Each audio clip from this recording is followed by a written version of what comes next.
Well, some days it's easier than others to come up with this little spiel before the show starts, little monologue. It's really difficult today. The market is stuck in a 200-point trading range. Stocks are making extreme moves in both directions. The index is stuck, going absolutely nowhere since the first week of December. And we don't know what the hell AI is going to do to the world. And there's a lot of different opinions out there. And you know what? There's different opinions from the people on this show. And you're going to hear them today. We want to hear yours too, folks. Change. That's what the market's about. Adaptation. 8:35. Nathan Fast from Hive Digital is going to come in and then break down those earnings. We'll do some earnings reports, folks. We're fired up on this Thursday. Pre-market prep starts right now. The volatility right now is really incredible. Wow, look at that consolidation on the upper right chart. You know what we've seen this earnings season? Some of these expected moves get even more violent. This is why I have switched my strategy 10 years ago. And if you're chasing, you're in trouble. Okay, a little bit in the red here after traveling over 6,900 again, down 16 handles at 68.78. Buck doing okay, up a dime here. Ooh, look at that conversions with the 50 and the 200-day. TLT, will that be a winner from AI? Well, not today, down 28 cents at 89.25. If you want green on your screen, look at your oil stocks. USO over $80, challenging that January high, up $1.06 at 80.46. GLD and SLV, they're going in opposite directions. GLD down fractionally, SLV up fractionally. And you want to talk about consolidation, Bitcoin here. Look at those tiny little ranges here between 65 and 70K. We're up $290 at 66,620. These charts are brought to you by TradeStation. Board to trade, chart, analyze, customize, all in one platform. Trade smarter, move faster, and stay in control with the platform built for serious AI and non-AI traders. Oh, no, we're not going to talk sports. We're not going to talk Olympic hockey. We are going to get right to the heart of the issue. Triple D coming on stage, all fired up in his pre-market prep shirt that he hasn't mailed to me yet. I tried to mail it to you. This Trump border around is pretty impressive here because I go in, I'm actually go to, like, they give me a card, Canada Post, and say, you got to go on this website. You have to take pictures of every single thing, and you have to prepay the duties to send them across the border. And I went on the website, and it's just like, it's down. It's down. It's down. Oh, no. And I'm like, they just don't want us, So Trump's doing his job. He's like stopping stuff from coming in. So I can't physically, I'm going to have to physically drive these shirts over, I think, to you to get them to you. So that'll be fun, though. Gemini, how to get it to me. Well, that AI may have a way. AI may have a way. But, we're opening up this conversation. We had a very passionate 20-minute discussion on the pre-market show where we prepare the show every morning what we're going to talk about. And pretty much we just talked about AI and, where it's going and what it's doing. And I mean, this is the conversation that's happening everywhere, at least in the tech stock world. It's not happening in the main street. People are like, oh, yeah, I tried ChatGPT last year. It gave me the wrong answer, and all that. Things have changed rapidly, though, since last year. So it's a lot different now. It's like, why do we? I watched an author that I like, Brandon Sanderson. He's like a fantasy author. I watched him with a talk about why do we revolt against AI? Like, he's like, I don't want to use AI. Why is it that way? Why do I want to do this? And he didn't really come to like a conclusion, but it is a very thought-provoking question. Why do some people want to adopt and some people don't want to adopt? Well, and this is like, so my entire life, I honestly think I'm allergic to change. I absolutely hate change. I'm a creature of habit. I do the same things every morning. And when I introduce something new, it's like I put it in there and I try to do 21 days in a row, it becomes a habit, and I like to habitualize that nice. too. Nice. I do the same things every day, and I hate change. Even upgrading my software, I hate that because then I sometimes have to rebuild my workstation or change over. Hell, I still I have Microsoft Excel. I still have Excel 2003. I'm not joking on my one computer because I just like it better. I like the functionality. Like the functionality isn't as good, but I just know where everything is. So I am one who is absolutely allergic to change. So this whole AI movement, I hate it. I wish AI didn't exist. I wish we could just keep things going the same way they were. AI probably going to take my, trading job away from me eventually. I wish it could just be that way. But you know what?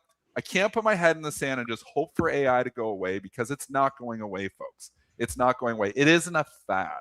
People think, oh, this AI thing, yeah, it was a chatbot. Oh, that's nothing. That's not going to change anything. It's just going to be business as usual. It's going to continue to remain business as usual for a while. It's the timeline, though, that is uncertain because eventually here, everything will change. It's just a matter of when.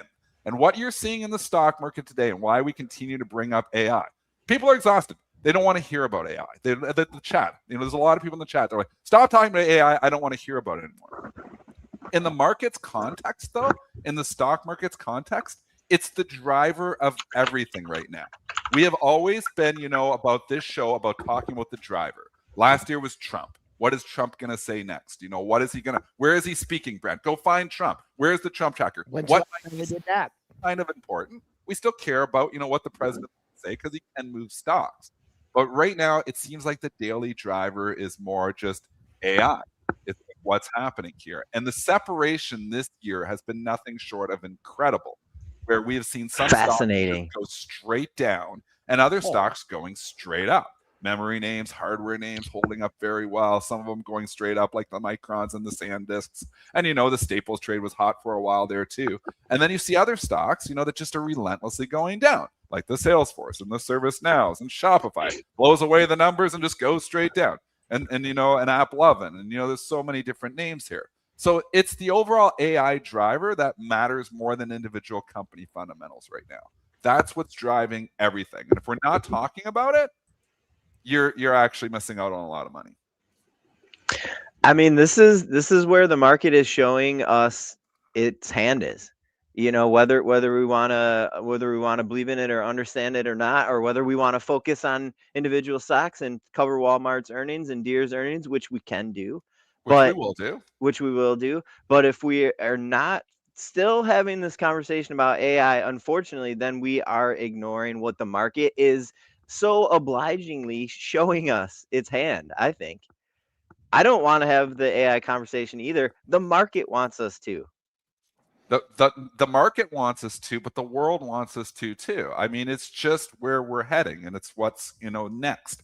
And what is next is going to be stuff that we can't imagine. 5 to 10 years from now, we're going to be living in a world that we can't even imagine. I mean, look at even what they're doing in China. People don't want to hear that China's killing it in the bots, but they are. They're killing it, in humanoids. The videos of them watching them, do their, like the martial arts, the Chinese New Year, and like the ninjas and stuff coming through. Just amazing. Amazing stuff you're watching. Like, I'm in awe. Every day I wake up and I'm in awe of something else. And then you're like, well, is that real? And we're at an AI world, which kind of sucks because you're like, well, did somebody make that up? I watched a haircut system in Dubai and it was completely made up. So, I mean, you have to almost go, you're like, okay, that's really cool. Is it real? And then you got to go kind of verify, is it real? And that sucks. It's like the video evidence isn't good enough. That's a crappy thing about AI. There's so much good about AI and actually so much bad about AI. There's a lot of things here, where video evidence is this thing of the past. You just make things up. But, it's going to be that way for the stocks too. There's going to be winners and there's going to be losers. And there's going to be companies that go bankrupt that you wouldn't even thought of could go bankrupt. And there's going to be companies that excel, companies that embrace the technology, figure it out, and just continue to go higher and higher and higher. We are now in the ultimate stock pickers market. And again, you've got to look at where we're going, not where we are today. And the market is starting to do that correctly. The market's trying to figure out where we're going and where we are and separating it. So there's going to be winners and losers. Our idea is to try to get ahead of it. That's why I said yesterday, I think investing in hardware, I think investing in energy. Yeah. And I still think essentials, and maybe the essentials trade, obviously coming off here right now, maybe that's, something down the road when we actually start to get job losses happening, which will come. So maybe I'm a little bit early on that trade. But hardware and energy is a no-brainer. I mean, energy is what is going to run everything. So I think that's, one of the no-brainer places to invest here right now is everything energy. And especially when you can get value energy. If you can put value energy, think about what, Joel, you've been quiet in the background, but just think about what oil's done this year. I mean, energy from so many different sources. It's not just nuclear, folks. It's not just, solar. It's not just, there's energy from so many different sources. All of this energy is going to be needed because we're in an energy, where we don't have enough of it. Is there, Dennis, is there a way that AI affects hardware? Like your category's hardware? Yeah, there is. Okay, so long term, they could start figuring it all out, making their own chips, competing with NVIDIA. I mean, that could all happen too. So really, probably the only no-brainer is energy. Probably the only no-brainer. I don't have any like evidence for this, but I was gonna say if you think that can happen to hardware, I don't know why energy is any different, to be honest. Why do you think energy is different in that way? Well, different sources of energy could come. So, I mean, in the long run, maybe everything gets disrupted, Brent. I don't know where we're going in the long run. I'm not trying to freak you out. Sorry. So here's a video that I watched the other day, and a user sent it to me. And they talk about, now obviously I'm not, a physicist or figuring out anything like that, but they're talking about the moment in time, like the singularity, where AI advances become so rapid that the human brain can no longer process those advancements. And I found this fascinating. So the iPhone is the best example for this. You have an iPhone right here in my hand. Next year it's going to come out with a new iPhone. It's going to have a better camera because that's what Apple does. And, a couple other new features. Cool. I can totally understand those advancements. When AI starts building iPhones, and we're talking, maybe 10 to 15 years down the road, maybe not. Nobody knows the time frame for this. And they start putting new advancements on this. And they start making new advancements every 6 months, every 3 months, every day, every hour, every minute, every second, every millisecond, because these things can work at the speed of light and they can work 24 hours a day. If you were having AI advancing your iPhone every millisecond, your human brain could no longer keep up with the advancements. And that's at a certain point in time where everything starts to become irrelevant from a human perspective. And then are we heading that way in 20 years? That was what this professor thought. By 2045, that's where we are. Okay. I don't know if that's the case, but you can see if AI is building AI, eventually the human brain is just not going to be able to keep up with the advancements. I can't keep up with my iPhone now. Joel's already been left in the dust. Yeah. The reason I've been quiet is because, I mean, I thought that, dazed and confused, I just, this market, I mean, you're seeing some indications here where you're losing the major leadership that we've had for so long in the Mag 7. Yeah, Google's holding up. The Amazon chart looks horrible. I mean, you're losing major leadership. You don't have an interest rate cut on the immediate horizon.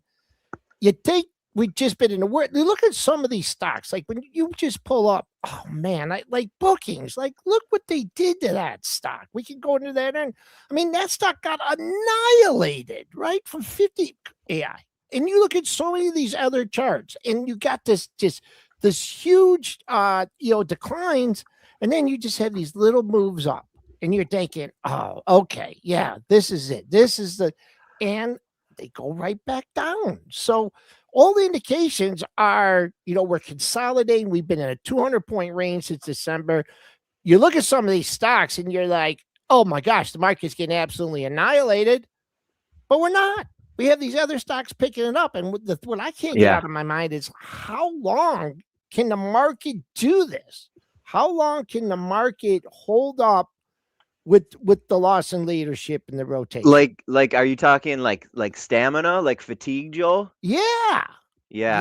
Well, it's just what you're saying, Joel, is such extreme moves in both directions. Yes. We have stocks pulling us way down, and then we have stocks pulling us way up. Look at the move in Etsy last night on the sale to eBay Depop. Like, Dennis, you were like, oh my gosh, look at this crazy move. Look at the move in Lemonade ahead of the earnings. It was up $6 ahead of the earnings report. $6 ahead of the earnings report. And you read this earnings report and you're like, is this really that special? Full disclosure, I am short Lemonade right now, but I'm like, is it really that special? I'm like 29 cents versus 40 once they lost, a little bit better. The guidance is a slight raise. 246, 251 versus 241. But this market is all just about, it gets going in one direction, and then that's the direction we're heading here. And then it eventually starts rolling in the other direction, and then it starts going in that direction too. But it's like all little pockets of momentum. It's what it is. It's violent momentum in certain pockets. It's like pockets of violent momentum where it's buy, and then starts going down there. Yeah. It's like just a feedback loop, and maybe algorithmic just generated where the momentum is so violent. Joe Saluzzi, Joe, shout out, buddy. You're awesome. I learned so much about market structure from you. But he used to call it momentum ignition, where one bot starts buying and the other one starts buying and the other one starts buying, and they all just ignite and they all go and then humans see that, and then humans go, look, it must have been a good print. Look, the stock's going higher. It must have been a good print. I'm gonna buy it. And the reporter calls, me or calls someone, what's going on with this? What do you see? And you tell them about momentum ignition, and they're like, well, they're not going to write that. They want something fundamental about the company. Like, well, no, what was in the report? Like, what was actually in the report driving this? And a lot of times it's nothing to do with the report. It's all about the bar. It's all about expectations, and it's all about momentum. And you start going in one direction, and it's just hard to break. And then sometimes it breaks and starts going the other way, and then the momentum starts feeding the other way. Like, look at Dash last night. Dash going down and down and down and down and down, and it's down 20 points last night. Then all of a sudden they start to buy it. They buy it relentlessly, like straight down, no green candles, straight down, down, down. Then they start buying it, and they buy it up 40 points from the lows. Yeah, it was down like 20, and then it ended up being up 20. The momentum, the violent momentum turns the other way and starts going, and it can't stop. Joe Saluzzi might have it right. Momentum ignition. That's what we're seeing everywhere in this market. Little pockets of momentum that are relentless until it starts to break trend, and then momentum just turns and violently goes the other way. Charts are a really good visual aid for what we're seeing out there in the marketplace. And right now, I think the extreme moves in these charts could be a function of the market's uncertainty about where we're going with AI, maybe with the war a little bit. But something that you guys were talking about before pre-market prep started, Joel, you said it, single stock risk is massive right now. And if you guys want to get into this, I'd love to hear a little bit more on why you think, like what you mean by this and why you think this is the case.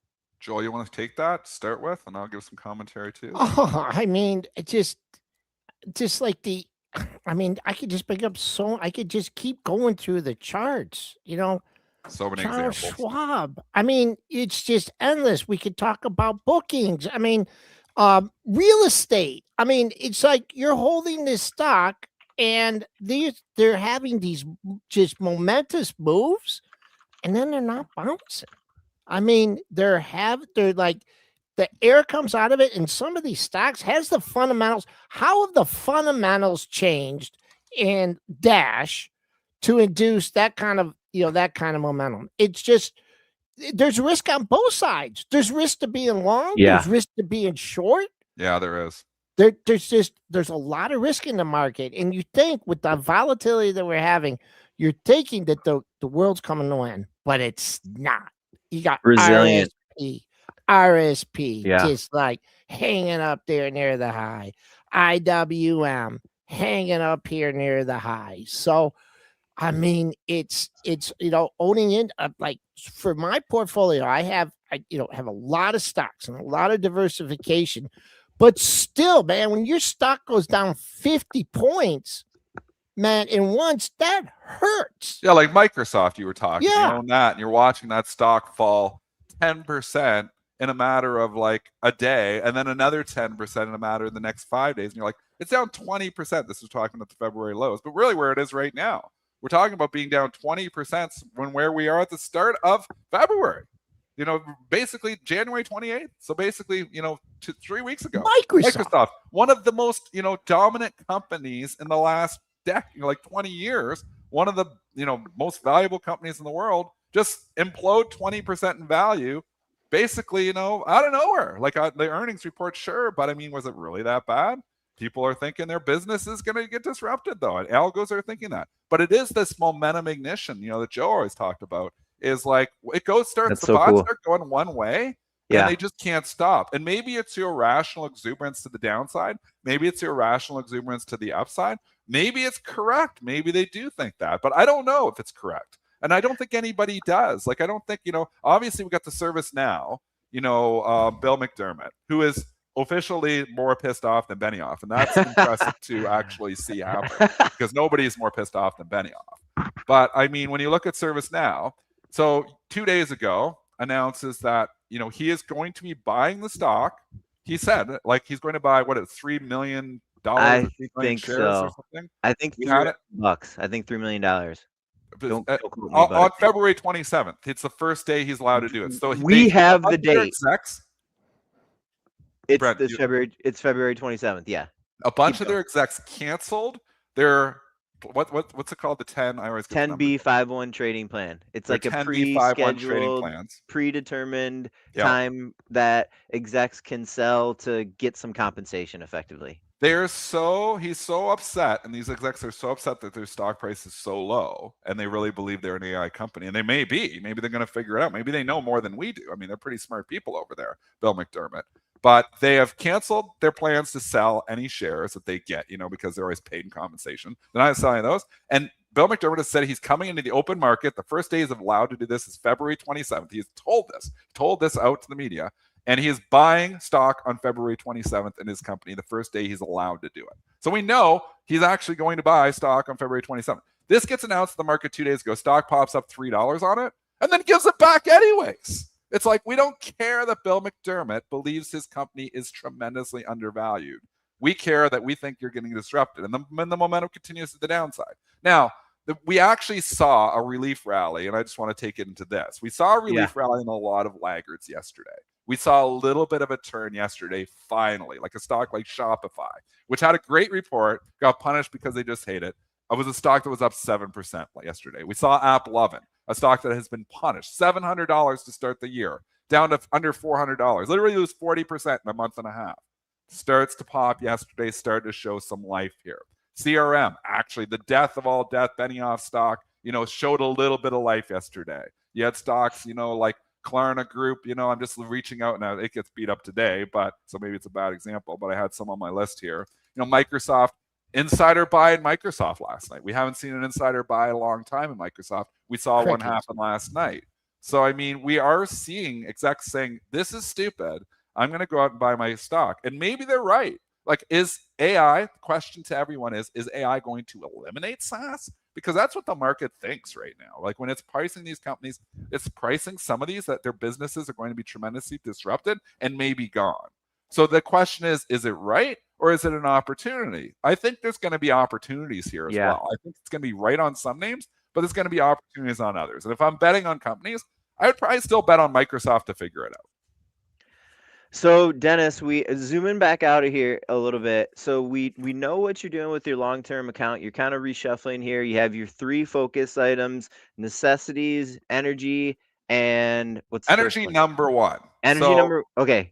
And all we're doing is thinking out loud. Nobody knows where we're going. Nobody has the answer to any of this. Nobody knows. So all we can do is speculate. As traders, that's all we can do. If somebody says, I absolutely know where we're going, they don't. Nobody knows where we're going. Like, we can speculate that, hey, maybe it's going to be a Terminator movie and we're all going to die at the end. Maybe that's going to happen. Or maybe AI is going to, just be regulated to death and not be the game changer that we think it is. So it's all possibilities here. But, right now, if I'm guessing, and it's all a guess, the number 1 thing I would invest in is energy. Energy on dips. Now, buy rips. People are like, oh, crap, let's go buy oil right now. Denny said, energy from all sources here. Well, you got to buy dips. You buy dips on companies that you think can benefit in the long run from AI. So I think energy companies are going to be tremendous beneficiaries from AI. I think hardware still. I think you still bet on NVIDIAs and the AMDs and probably the Microns and the SanDisk and probably other stuff. I recently bought Cisco hardware.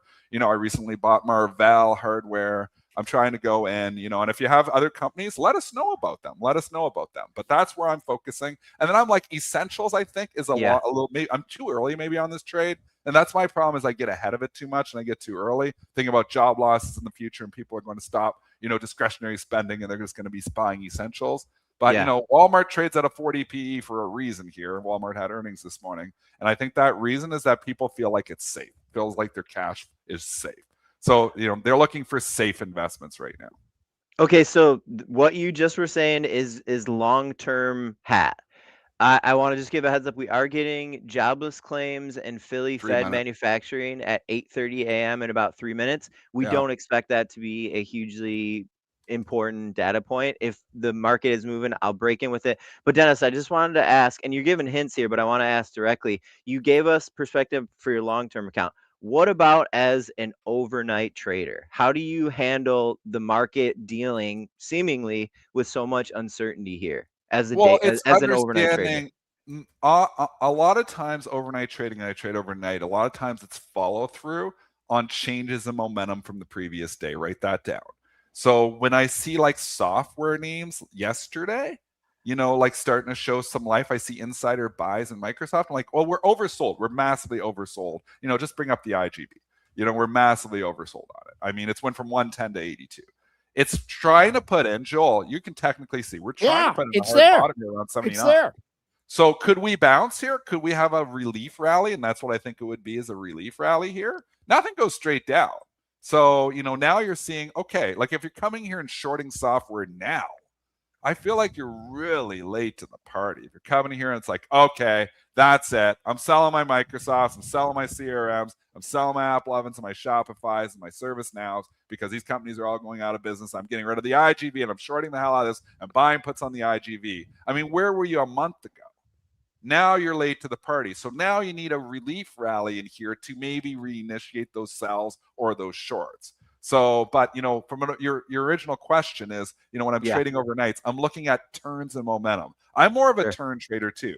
I think we had a little bit of a turn yesterday starting. I like the fact that Microsoft had an insider buy. I think Microsoft could potentially have a sneaky update today. It's hard when the market just rolls over though. Like Microsoft is now trading, it's trading up $1 here, but it would probably be a lot more if the market was higher. The insider buy helps a little bit. It's a vote of confidence. It wasn't Tim, or it wasn't like Tim Apple and Nike. Exactly. And the Nike situation where you had Tim Cook taking a piece of Nike. This is a smaller executive. It wasn't like the CEO coming in. CEO is worth more, but at least it's a vote of confidence. So I think the stock wants to go higher here now. I think you've got people betting on the short side here now too much, and I think a relief rally is in store for some of the SaaS names. Or it's just seller's exhaustion. That's like, what it is. Oh, I'm just so I just can't sell anymore. Yes. I mean, I'll look at the IGV and the volume. It's still elevated here, but it's starting to come down. So, and this is where you run into problems with these. I mean, is it just a short-term relief rally? And all these people are just, if IGV gets back to 85, it gets back to 90. I mean, you're building overhead supply from the people that don't own it previously, and people that are just I'm picking this up at 82, 81, 80. I'm just going to keep buying. Well, they're selling at 85. They could care less that you own this at 105. They could care less that you own this at 110. So, to me, the overhead supply that's building up in these stocks, still with the uncertainty we have, man, it's an uphill battle. And the uncertainty, there's one thing the market doesn't like, and that's uncertainty. And do we get those 8:30 numbers here? We're leaking towards the lows of the pre-market session. We did. Thanks to EKS for sharing here. We got initial jobless claims a little lighter than expected, 206,000 for last week. Economists were looking for around a 225,000 reading. And we also got Philly Fed manufacturing. It was sharply better than expected, 16.3 reading versus a 7 expected from economists. We usually don't really care about that data point, but Joel, real quick, will you pull up the futures chart? Yeah, yes, we're leaking. Heading towards the intraday low from yesterday. Just not much in here, folks. I mean, we just had the pops. Just not much support. I'd say your next daily low comes in at 48.75. But we got a special guest in the background here. So why don't you roll that intro?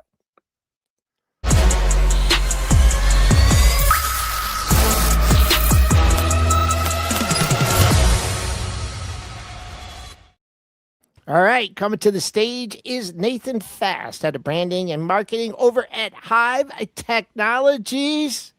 Good morning, Nathan, gentlemen.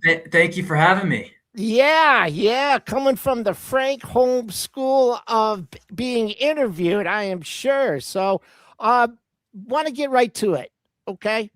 Give folks, if they're not familiar with Hive, can you give them a 30-second overview of the Love company? to.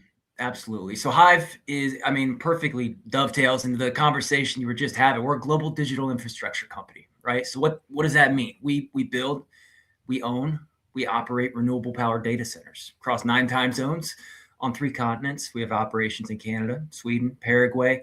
We run a dual engine business model. So what that means, first, Bitcoin mining, which has quadrupled, as you know, over the past 9 months, now generating about 10 Bitcoin a day. The second is Buzz HPC, which is our high performance computing and AI subsidiary. So in simplest terms, you were just talking about it. We own the infrastructure powering AI, right? Substations and power contracts and grid connections and the facilities in cold climates. So that's the hard part. And that's what we do.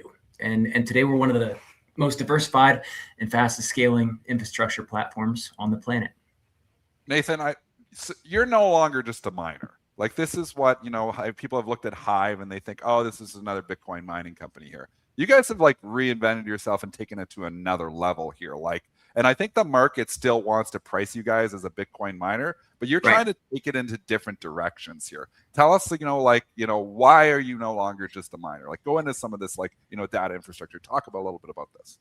Well, Bitcoin mining, it's the dual engine. They complement each other. And then this is the key to understanding Hive. Bitcoin mining is the fastest way to monetize infrastructure. So when we build a new data center site, quickest path to cash flow is plugging in ASIC miners, which those are the machines that mine Bitcoin, right?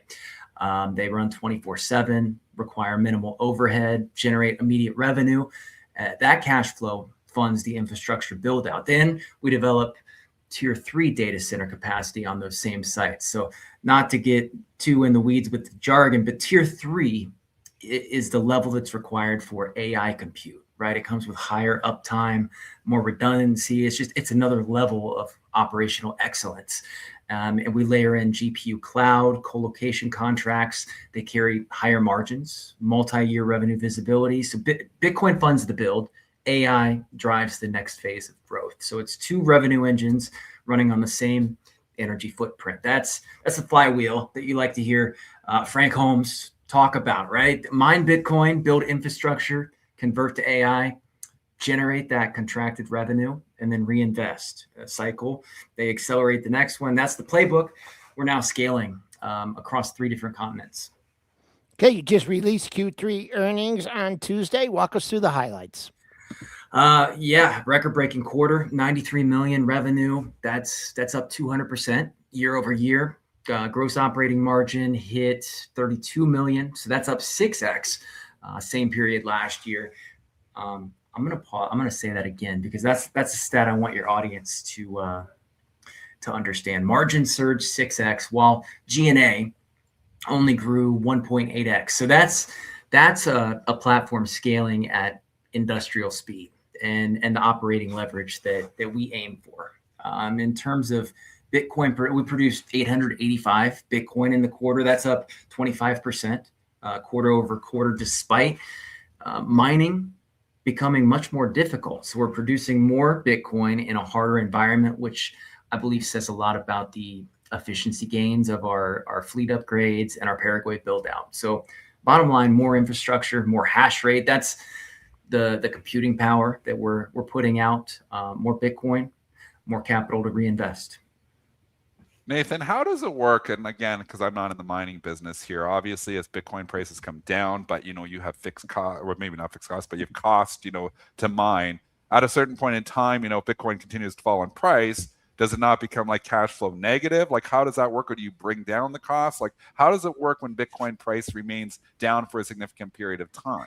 Yeah, that's a great point. Thank you for bringing that up, Dennis. And this was actually touched on our earnings call on Tuesday, and a lot of the follow-up calls after. That's why that corporate G&A number is so important. Hive by far is the leanest team in this entire sector. Our overhead is very low, and again, why we scour the globe to find cheap renewable power. You can only control, we can't control the Bitcoin price, but we can control our costs.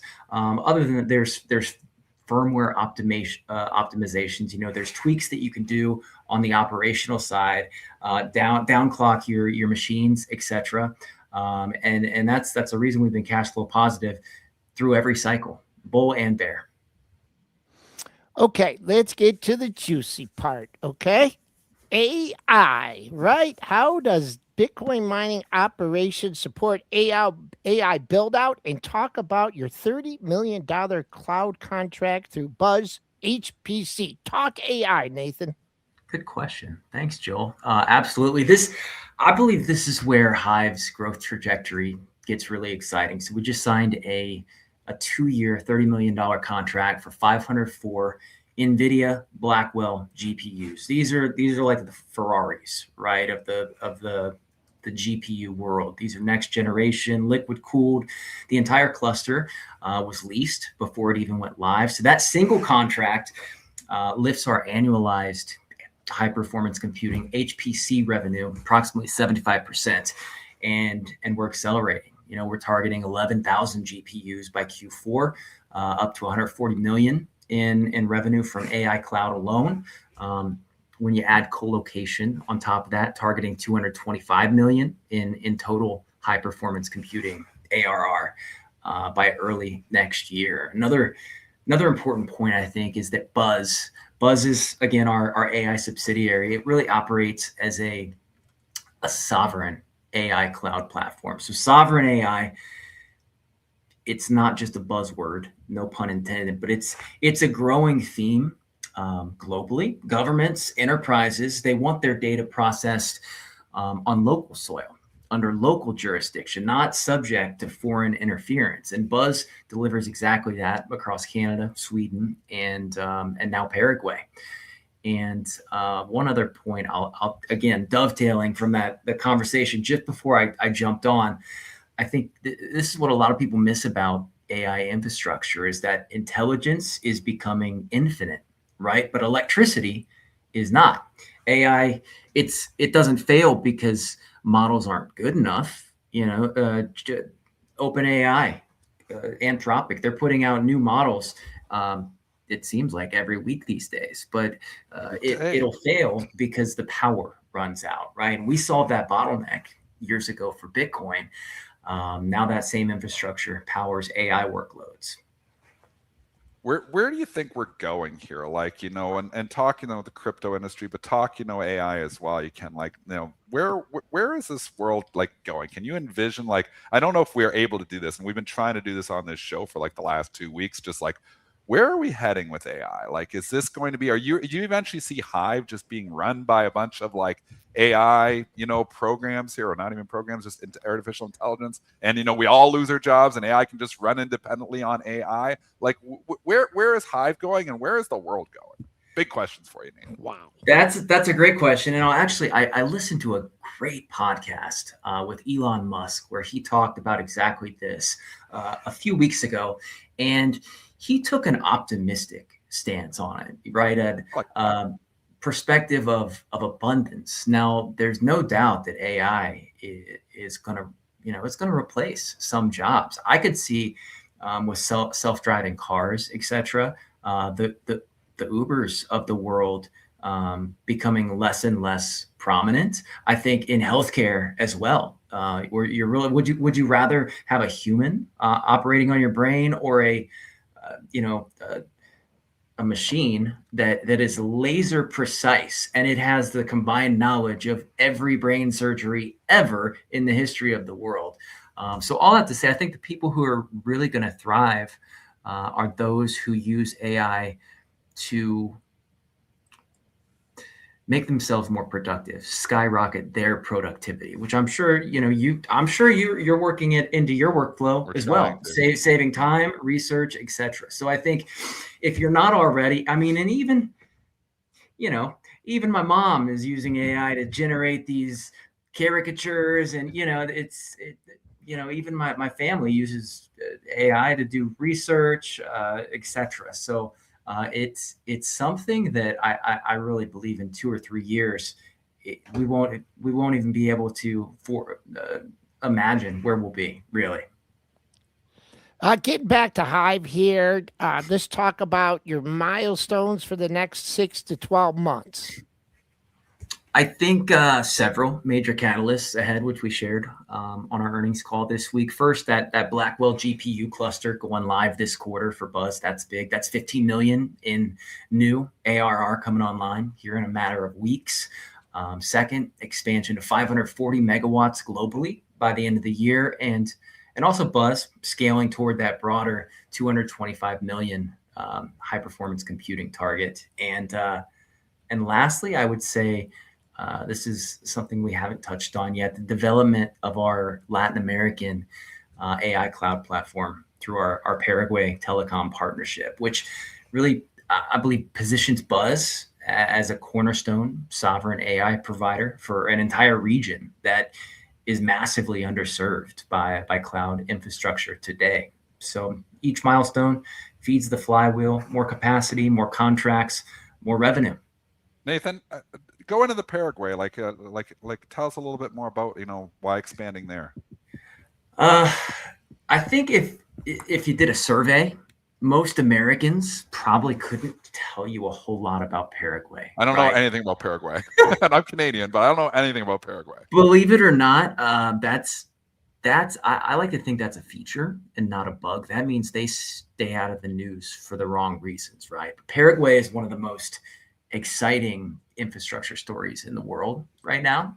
We just completed 300 megawatt green energy build out there in 6 months. So to put that in perspective, most companies in this space would take 12 to 18 months to bring on that kind of capacity. We did it half a year. Paraguay has the Itaipu Dam, which is the largest hydroelectric dam in the Western Hemisphere, gives us access to some of the cheapest, cleanest, most abundant power on the planet. And another point is that the government there is strongly aligned with U.S. interests, more so than almost any Latin American region, right? So we have a politically stable, pro-American jurisdiction with massive renewable energy surplus. And that's why we've already signed an additional 100 megawatt PPA and purchased much more land there for expansion. We believe Paraguay, they're transforming from a Bitcoin mining hub. They're actually fourth in the world right now, the fourth largest country in terms of Bitcoin mining. But we really feel that they could be a strategic centerpiece for AI and high performance computing across all of Latin America. All right, Nathan. So if no one's ever tuned into PreMarket Prep, okay, and no one's ever heard of Hive Technologies, what's the one single thing you want them to understand? Yeah, I think everybody talks about AI, right? But few talk about the substations and the power contracts and the cold climates, the invisible infrastructure layer that makes everything possible. And that's what Hive has built. Spent years building that infrastructure before the world realized how scarce and valuable that infrastructure would become. We've got the land, we've got the power, grid access, operating expertise, and now the entire AI industry is writing, billion-dollar checks to acquire exactly what we already own and operate across 3 continents. So I guess to close, just said another way, your AI runs in the cloud, right? Whatever that is. But the cloud runs on massive hydroelectric turbines turning rivers into megawatts. It's falling water into intelligence. It's a really cool thing to be involved in. So we own the infrastructure, and that's the hard part. And the past 12 months have been nothing short of transformational for Hive. Flywheel continues to accelerate, and we're just getting started. So I would encourage your audience to connect with us. Join our newsletter, get the latest updates at hivedigitaltechnologies.com. Make sure to follow us on X. We're very active at Hive Digital Tech. And thank you, fellas, both of you, for letting me hop on and join this morning. I appreciate it. You're doing fantastic. That's Nathan Fast, head of branding and marketing at Hive Digital Technologies, giving us the rundown, Nathan. Thank you very much. We'll be speaking to you again soon. Take care. Talk soon. Thanks, Nathan. And of course, our Crypto Corner segment is brought to you by Hive Digital Technologies. Nathan kind of did the spiel there, but I'll take it away here. This show is brought to you by Hive Digital Technologies, a global leader in green powered data centers for Bitcoin mining, high performance compute, and AI. Operating with nearly 0.5 gigawatt of renewable energy, Hive is one of the fastest growing Bitcoin miners, on track to grow even more in 2026. Scan the QR code in the bottom right corner of your screen or click the link in the description of this YouTube video. It'll take you over to Hive Digital Technologies, where you can learn more about Hive. Thanks again to Hive and to Nathan and to Frank. Awesome stuff. Earnings? Let's take this over to earnings, because we're a long ways in the show. We haven't discussed any of the earnings in detail here. And I want to start with Carvana here, because this is a stock that a lot of people follow in the retail community. This is a stock that absolutely got beat up hard last night. And here's a stock. We're starting to see the momentum, that nonstop sell. And now you're getting the nonstop buy. The momentum ignition in this stock. Like, look at the move right off the earnings, the violent move. Give us the numbers here, Brent, and then me and Phil are going to jump into the technicals here. Okay, so Carvana, I want to preface a little bit. Carvana loves adjusted EBITDA as their main metric. This happens. Companies can decide whatever metric is most important to them. So we don't really have a clean comparison for earnings. The company reported earnings of $422. Sales do compare, though, better than expected, $5.6 billion versus about a $5.3 billion estimate. Again, the adjusted EBITDA, the company gave some guidance for their adjusted EBITDA, but we don't really have like a clean comparison here. They said Carvana expects significant growth in both retail units sold and adjusted EBITDA for 2026. Kind of all we have to go off of here. The stock just absolutely gets hammered, loses almost 100 points on the earnings report, like just shy of it, down 90. And, kind of sat, and then they had the call, and it bounced a little bit in the call, and then it kind of sat here all night. Well, in the last 20 minutes, you've got the algos getting all antsy in their pantsy here again, and they have just started buying Carvana up, and they've bought it up about 40 points here since about an hour and a half ago here, Joel. If this isn't a momentum ignition, I don't know what is. The straight down momentum, and now it's going straight up here and looks like it wants to get it all back. This looks like the DoorDash chart. Totally. I can't wait to hear Joel's levels for this one. Okay. I was looking at this thing going down. I'm like, oh, there's a monthly low at 307. Oh, there's a monthly low here. Oh, there's a monthly low there. Oh, there's a monthly low there. And I'm like, holy mackerel. Quit looking at it. We're in the yesterday's range. So I'm going to act like nothing happened. Okay. Yeah, no, totally. No, I am. I'm going to let all the algos, they get antsy in their pantsy and doing stuff. And I'm going to say, can we hold yesterday's low at 339.15? Now, I know we just bolted into the, over 340 here, the 340 area, but if this is a decent report, if the market likes this, then I expect 340 to be support instead of resistance. So that's what I'm looking at. 340 is your number in Carvana. And that conversation, talking about Carvana, talking about these next two earnings we're going to go into really quickly. I want to just preface, like put the filter on. It's all about the bar. As far as we can detect this earnings quarter, the reports have sort of not really mattered. It's all been about the setup heading into, want to do Walmart next? Yeah. I mean, in the bar, and we talked on this on STN last night, we're like, this is like an impossible bar for Walmart. It's like, is there any way this is going to go up on the earnings report? Because one is Walmart's not going to blow it away, and two, it's just been the beneficiary of so much money just running into, we know Walmart is safe. And, so that was the setup going in, was the impossible bar. So Walmart comes out, how'd they do, Brent? They did all right. It wasn't like a blowout quarter or anything. They reported earnings of 74 cents, a 1 penny beat, sales 190.7 billion. Analysts were at 190.4 billion. They gave some guidance. They also raised their quarterly dividend. They added $30 billion to their buyback plan.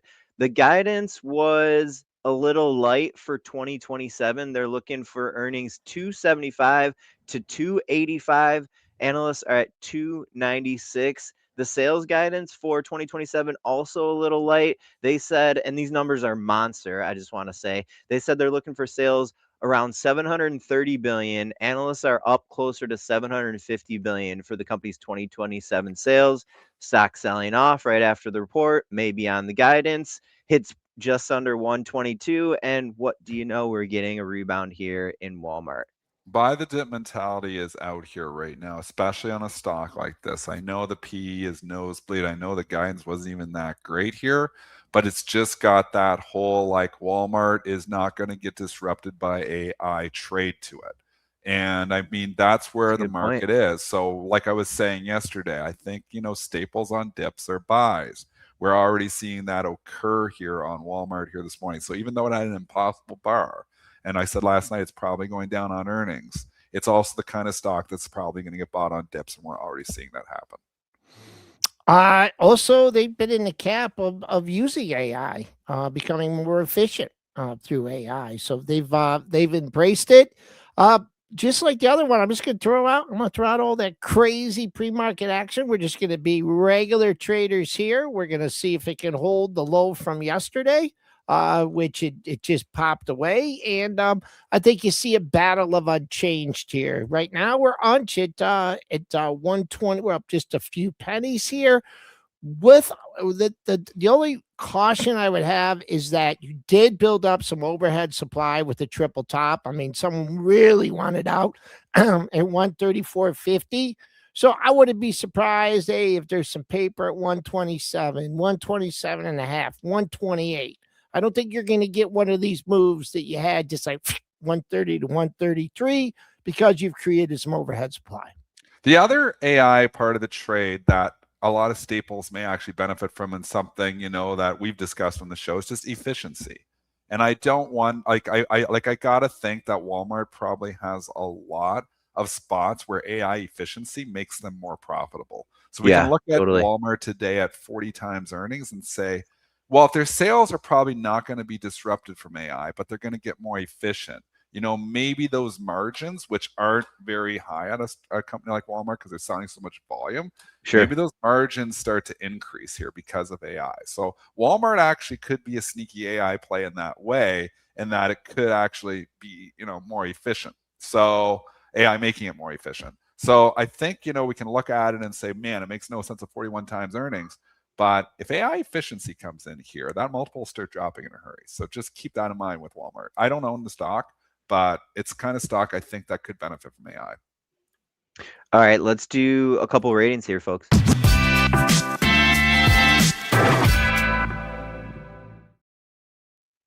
Rating the Ratings is brought to you by The Fly, your source for over 1,000 breaking news articles daily, delivered in real time with custom filters and alerts. Discover their new The Fly Pro platform with AI-powered company analysis and unique KPI charts for deeper insights. Scan the QR code on your phone. It's in the bottom right corner of the screen right now, or go to thefly.com to learn more about The Fly. Let's start off here with, where do you want to start, Triple D? We'll start with SYM. I own the stock, so we might as well start with that one. So you had KeyBank, I believe, upgrading the stock this morning to overweight. Yes. This is a company that robotics. I'm one of those, robotics believers here. I think robotics are going to continue to advance tremendously. I think physical AI is going to be unbelievable as it comes, and I think Symbotic is going to be part of this. So I know Symbotic has not been great. I'm in from 60. It's not been great here, but it's also a stock that I think in the long run is going to benefit from AI. And this is thanks to Carmen in the STN room. This is the robotics company with the most sales. I think they have a few $100 million in quarterly sales. Some color here from the Raymond James analyst via the Fly. Thanks to the Fly, the firm cites valuation for the upgrade with the shares down 33% since the last Q3 report. The sell-off creates, excuse me, an attractive risk reward. Raymond James likes the setup for Chewy shares. Oh my gosh, am I reading Chewy? Oh my gosh, sorry, I'm reading Chewy. Let me read Symbiotic. Bring it You're back like, up. this is, We'll go to this is- Chewy as well. Let me read the Symbiotic. Excuse me. The company has a better line of sight toward deleveraging recent efficiency gains to accelerate deployments against its quote substantial $22 billion backlog. KeyBank also sees potential catalysts from developments servicing new verticals. I don't know. Kind of not that exciting of a call. Joel, how would you rate this rating? Joel's on mute. Joel, you haven't done it in a long time. You were on a roll I here. I don't think you've done it all year. And So I I don't know can't what you were doing, but you had to do it. So he was due. He was due I can't for this. unmute him. Get off mute, Joel. He doesn't even know he's on Is this mute. a joke? He hasn't realized it yet. Is it the workday joke on Symbiotic? No, it's not. He Go. just pops up. How do you rate this Symbiotic rating, Joel? B. B? Okay, this Yeah, okay, they're trying. I okay. like it. I like to try and to pick a bottom here. I just don't know if the analysts looked at these trio of highs at 56. This is called 5630. So that's a big level. Gets you there. Got some room on the upside until another triple top here. But the longer it takes to get below 5630, the more I'm concerned about some potential downside in Symbiotic. And let's take a little sneak peek here inside of the Flies platform, and I'll read from you what I just was reading from you because I mixed that one up. Chewy upgraded to outperform at Raymond James. The firm cites valuation for the upgrade with shares down 33% since the last report. The sell-off creates an attractive risk reward. Raymond James likes the setup for Chewy shares, citing low expectations coupled with the company's sales and margin opportunities in 2026. What say you about this rating change? Triple D. So this stock is also a retail darling. It's been crushed 35 to 25. It's been oversold, probably entering oversold conditions. So it's a it's a bold call. So I respect that from Raymond James. Okay. It's the kind of spot I want to invest in. Online dog food in an AI world. I mean, yeah, maybe there's some more efficiencies happening here. Maybe, AI is going to make their business more efficient. I'm sure it's going to make a lot of businesses more efficient. I'm just not sure this is the company that I'm like, oh yeah, this is where I want to put my money for the next 5 to 10 years. So could it bounce? Absolutely. It's oversold. Am I investing in it? Probably not. Wow. I did not realize, boy, this thing is really taking a haircut. So I respect the call. From a technical point of view, you're gapping up here. So let's hold it. Let's hold that gap. If you're worried about it coming in, the top of yesterday's range was 24.22. Big losing streak. If you're looking for a target on the upside, your 3-day high comes in at 26.46. So not a lot in here. Important for this to hold a bid off the open. One stock Jay Rice bringing up here in the chat here, and we haven't got to, is EPAM. This is one of your losers of the day. It's down 22% here. It did report earnings here this morning. The earnings were fine, $3.26 versus $3.16, and the sales 1.40 to 1.39 billion. The guidance itself wasn't that bad, but Q1 is not great. $1.32 to $1.40. Estimates were way up at $1.73. And the fiscal year 2026, we're seeing $7.95, $8.25, and analyst estimates were up at $8.60. So cheap stock. Again, software is just not the place to be here. EPAM down to 220 to 160, had a low bar coming in. And here we are. Software names still just hated. Here's another one. Man, step down seller here. Maybe they're done. They're getting mopped up here. Pre-market low comes in at 130.49, but nothing to validate that low on the monthlies. What the next monthly low comes in, you don't want to hear it if you're long. 111.44. The stock was over $700 at the end of 2021. Huh. Dang. Holy mackerel. Where was it? $700. 2021 was the bubble of all bubbles. Like we can talk, and sorry, we can talk about bubbles and we can talk about, like, oh yeah, you had this in a bubble, that in a bubble. 2021 was just stupid investing 101. There was so many ridiculous bubbles, so many companies that were just trading at valuations they were never going to grow into. And some of these highs, and again, it wasn't all stocks. A lot of stocks are making new highs from 2021. But on some individual names, like that social media darlings of 2021, some of those stocks are never coming back there. What chart were you looking at backstage there, Joel, when Dennis said that? Oh, SPCE. That's what I thought you were looking at. Yeah. Space. We're all going to outer space. Everybody's going to visit outer space. And you know what? I was in this name for a while too. And it was a lot of fun for a while. It started going up. It was a good mover. And then I'm like, and it's time to get out. Holy crap. It's $1,200 was the alternative. Yeah, a few reverse splits in there. It's $2. Who's paying to go visit outer space? And not a lot of people. I remember Jeremy signed up. Or was that on Did Jeremy sign up for that? Or wait, was it Musk sending people too for like I can't remember. Well, Virgin like did it. Hat is. Yeah. And this is obviously Branson's? Richard Branson? Richard Branson, yeah. Yeah, his company here. But I mean, this was a great, cool, conceptual idea. But in reality, people weren't going to pay to go to see outer space. Not for like 2 minutes. They weren't going to do it. We are leaking just a tad here in SP 500 futures after the 9 a.m. hour, kind of chopping around here. We're going to go get ready for the open, folks, in STN next 25 minutes or so. We're getting you ready for the open, talking about what's driving the market. Want to give a real quick preview for other programming we have in STN today. One of our regular Thursday guests, Shad Markowitz from the KE report, coming up at 10 a.m. He's like our resident energy, commodities, metals, minerals expert. Super smart guy. A lot of really good tickers you probably never heard of before. And then at 1 p.m. today, the Trading Edge with Trader Prad. Prad's been killing it in the SCN room, killing it with some of his trades. He has tough days too, just like everyone else.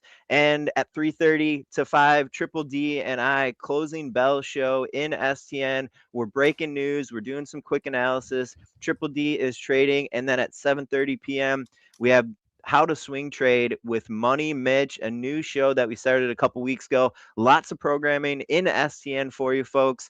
Come over and try us out. If you haven't, you can use code PMPSTN. We're going to wrap it up here for this Thursday, folks. Good luck out there, and we'll see you tomorrow.